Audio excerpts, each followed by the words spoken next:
ESL Library, and this is Books and Banter. My name is Coral. I'm Jamie. And today we are going to kind of pre-celebrate November, which, as many of you know, is National Native American Heritage Month.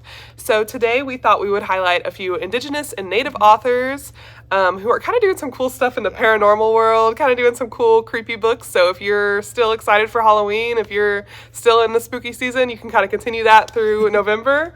While honoring some Native American authors. So, Jamie, what did you read? I read Shudder by Ramona Emerson, and this is a mystery. It was actually a long list. It was on the long list for the National Book Awards for Fiction in 2022. It's about Rita, who is a forensic photographer living on New Mexico's Navajo Nation. So she has a gruesome job already. But she also has the added factor that she can see and hear ghosts. She's been able to do it since she was a child. And so when she has to photograph a woman who died after falling off an overpass, the police rule it as suicide, but the woman's ghost tells Rita she was murdered. And so she implores Rita to investigate her death. And so Rita's ability kind of wreaks havoc on her life, and the more a ghost tries to communicate with her, it actually drains her and causes nosebleeds. So it's really like affecting her physical and mental health. Also, it reminds me of the movie Ghost, where Whoopi Goldberg has like multiple ghosts trying to talk to her at once, and it kind of drives her a little crazy. So there's some similar scenes in this book, so poor Rita has got to endure that. I thought this was a really interesting premise. The author goes back and forth between the past and the present, so you learn about Rita's upbringing and her Indigenous background and some of the trauma her family has endured.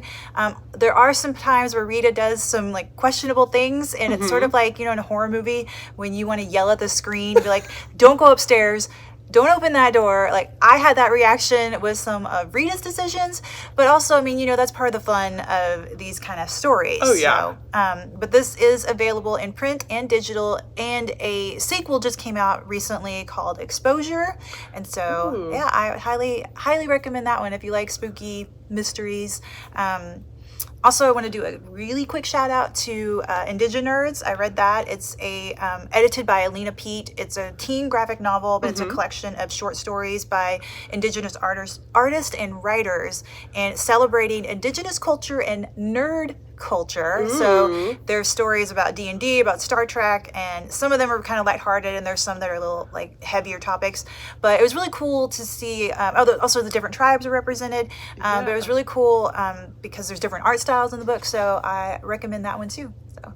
All right. Cool. What did you read? So I read The Only Good Indians by Stephen Graham Jones.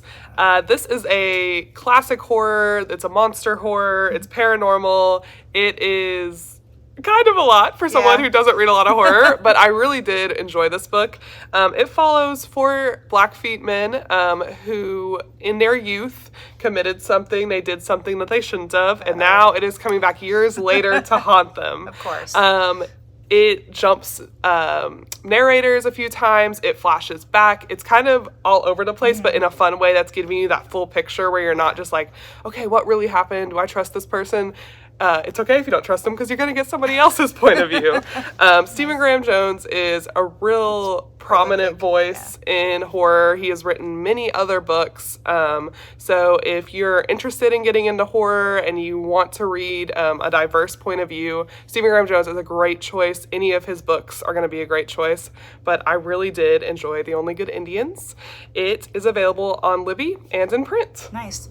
And as always, be sure and check the content warnings of the books you read. Not every book is for everybody, but I'm sure we've got something for everyone in the library. So, just be mindful of that. And thanks for hanging out with us today. We'll see you next time.